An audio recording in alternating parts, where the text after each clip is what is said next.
What's up everyone, Wesley here. Earlier this year, I made a video about how Nikon was owning 2025, and for a while, they were. But after this week, I don't know. You see, Canon and Sony have upcoming releases with the R6iii and the A7 V, with Canon's offering coming out in just a few days, or right when this video comes out. The Canon R6 Mark III has, however, already hit influencers' hands to rave reviews. Now, I have not shot Canon in a long time, but this release has me tempted to give them another try. And look, I just started my 1 month GADS challenge, I know, but hear me out. Just hear me out.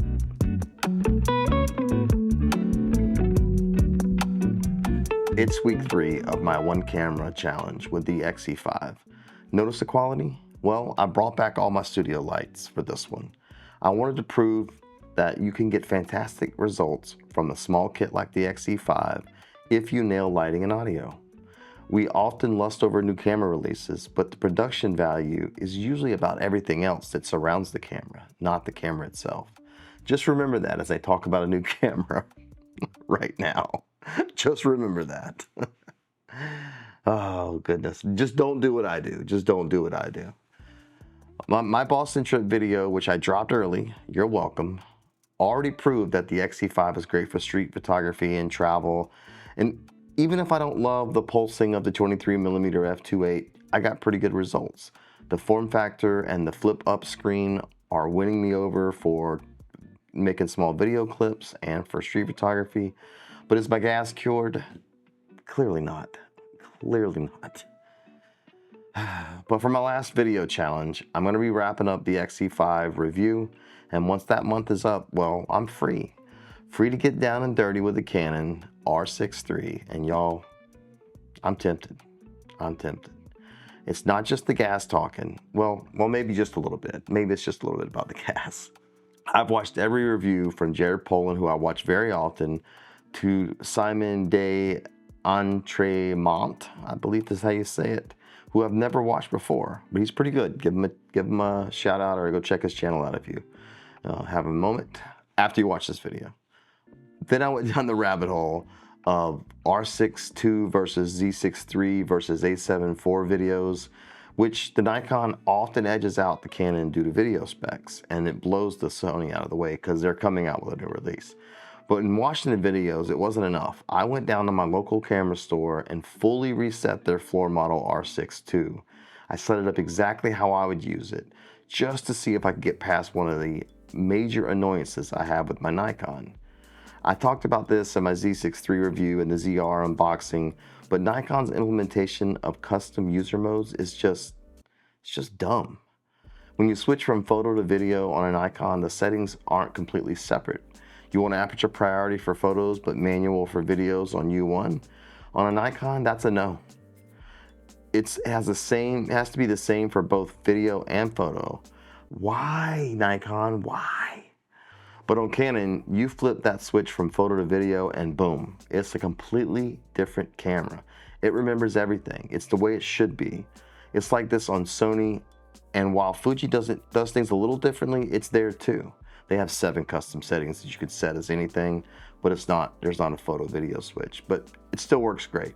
And this means that one flip of the photo video selector and I can go from a fast street aperture priority shooting to manual log video on the video side.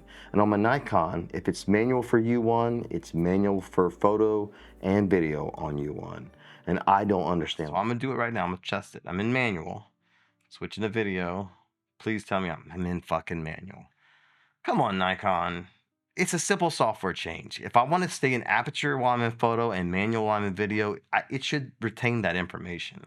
Why they're doing that? I just don't get it. I do not get it. It's time, Nikon, take a look at yourself. All right. I'll stop harping on this, but it is a very big annoyance, and it does slow you down when you're out there trying to do hybrid coverage. Now, in setting up the R6iii, I found the menu surprisingly simple to navigate. While it's deep, I couldn't believe how intuitive it was. And it's easy to get things set up despite a few differences in the naming conventions, like servo autofocus for AFC or continuous autofocus, and one shot instead of AFS or single autofocus. you know, just a couple of naming conventions, but you can get past those. And the front FN button or function button that's by the front dial, which is actually vertical on the Canon, it allows you to cycle through almost every major setting without ever taking your eye out of the viewfinder. You just navigate with the front, the back, and the actual four-way D-pad is a scroll wheel as well. You can use those three buttons to navigate through that entire menu without ever taking your eye off. And that is just miles ahead of other cameras' iterations. Now, I will say that the body feels a little more plasticky than my Nikon's, but the research says that the weather sealing is there and the build quality is robust, so I'm willing to give it some trust, and we shall see. We shall see.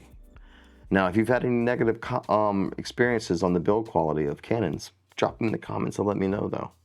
Then, being the nerd that I am, I read the entire 1158-page manual cover to cover on my iPad.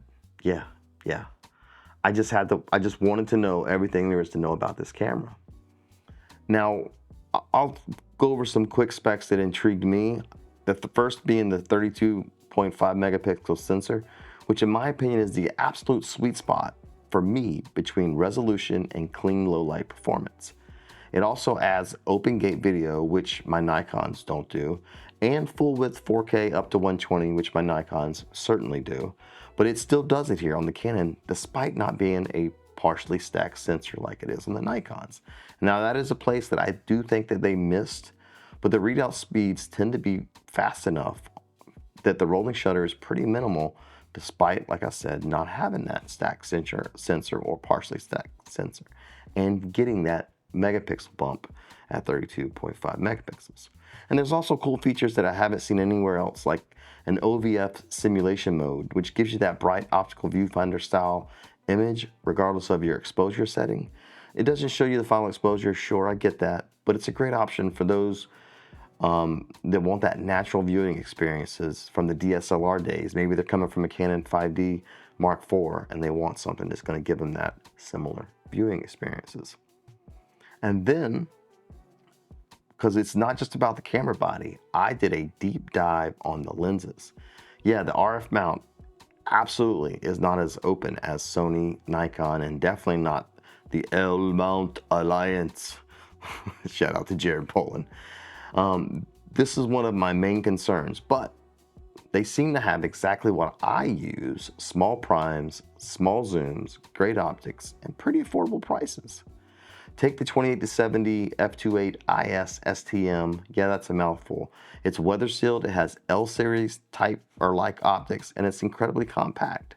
It has way more reach than the 24-50 f2.8 from Sony, and while it's not quite as much as the Fuji 16-55mm full frame equivalent, it's virtually the same size as both of those lenses.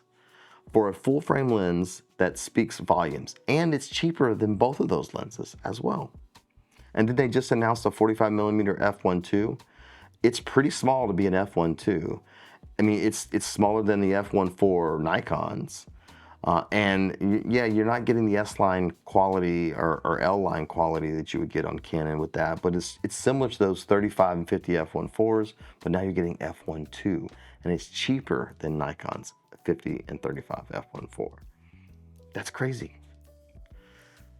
So after thinking it over, I decided that the R6iii could definitely replace my Nikon kit and give me the right balance between photo, megapixels, and video performance, frames per second. It actually might get me to that two-camera utopia that I'd love to live in. One camera for street and one camera for the pro needs. And here's why. The sensor, like I already talked about, I'm a photo first guy. 24 megapixels is just simply starting to not cut it. 45 megapixels and 60 megapixels can be overkill on storage. I think 32 megapixels for right now is the Goldilocks zone for a full frame sensor. It sits right between high resolution monsters and 24 megapixel standards of the Z6iii and the S5 II. It does all this while maintaining good video specs. It's not as fast as a partially stacked Nikon sensor, but the 32 megapixels is more important to me than shaving off a few milliseconds of rolling shutter, and it's not that much. It really isn't that much, believe it or not. And then there's the video options. OpenGate, finally. Other than Panasonic's Nobody is doing it in this class right now. And of course, they could have added shutter angle, and I might miss that on this body versus the Z6iii.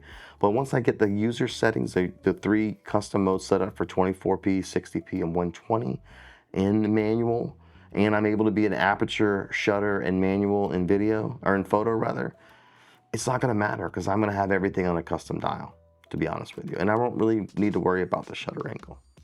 And I can do this properly, unlike on the Nikon. And then you also get waveforms, false color, raw video. I do love Nikon's N-Log though, so this jury's still out on C-Log. We shall see, we shall see. And then there's the autofocus. The autofocus tracking on the R6iii was already on another level. And the Mark III, looking at the review, the autofocus review from Jared Poland, it seems to be on a next level. Nikon's come a long way with the Expeed 7 processors of the ZF and Z5 II, Z6iii, Z8, and Z9, but Canon still feels like magic when it comes to autofocus. Does it matter for a wedding or a portrait shoot? No, I've shot weddings with Fuji X-T4s and Z6 IIs with far worse autofocus and still got great results. It's more about the photographer and not the tool, but the tool still matters. It still matters. And then there's color science. Now I love Nikon's color science, obviously, but my wedding was actually shot on a Canon 5D Mark IV, and I love those files, and I love the files that they produced. There's really no issue. I really have no issue with Canon files. It's really just Sony files that I tend to have to fight a lot in post, which is why I'm not waiting for the A7 IV to drop next month. I love Sony's tiny lenses, but man, I hate spending hours tweaking skin tones.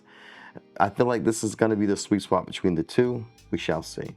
And then then you have the stabilization. Nikon's stabilization is pretty good, but Canon's got IBIS with stabilized lenses, and that's next level.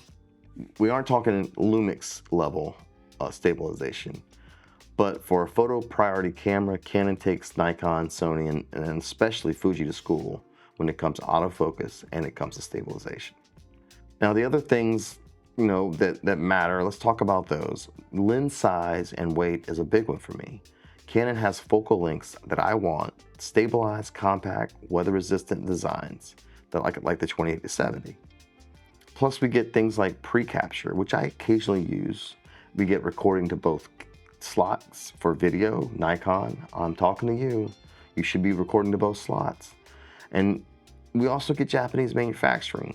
And while I don't have an issue with gear made in Thailand or China, the Japanese build quality on a Canon mid-range camera, it just feels a little more confidence inspiring. That's all.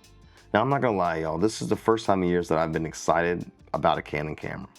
Now, after this, I really have no excuse to keep switching. I know firsthand what Fuji's and all the full frame cameras have to offer. Have experienced shooting with every single one of them, all the modern bodies. Now I haven't gotten to OM systems yet. I haven't gotten to Micro Four Thirds, but maybe someday, maybe someday. But you really can't go wrong with any of the brands out there today. I've experienced it firsthand. But I do see the R6iii and the Fuji X-E5 being a pretty good combination for what I do right now. YouTube, travel, and the occasional paid shoot. The Canon for pro work, YouTube, and events, and the Fuji for travel, fun, and street. We'll see, we'll see. I know I've said it before, I'm starting to believe that I need to just lean into the gas. I enjoy setting up and trying out new cameras, so why not just do it? If I could just get a few of these cameras on loan, it would be so much helpful though, because my wallet's starting to feel it. So help me get my subscriber count out so I can get these cameras sent to me instead of the other way around. All right, now stay tuned for the unboxing impressions. If you guys want to see a deep dive on the menu walkthrough, let me know in the comments. Because yeah, it's on the way here. I pressed the order button. It should be here by about now. We shall see. All right, guys. That's why I think Nikon's losing its grip this year. I think Canon is coming hard for it. I think Sony's coming hard for it. It's just really good to have a competitive marketplace. It's only going to make all of these brands continue to compete and do, make further strides in camera technology, continue to compete and come out with more compelling gear, and that's only going to benefit us. So I'm gonna give it a try. We're gonna see what it's like, and we're gonna talk about it on the channel. All right, I'm done. See ya.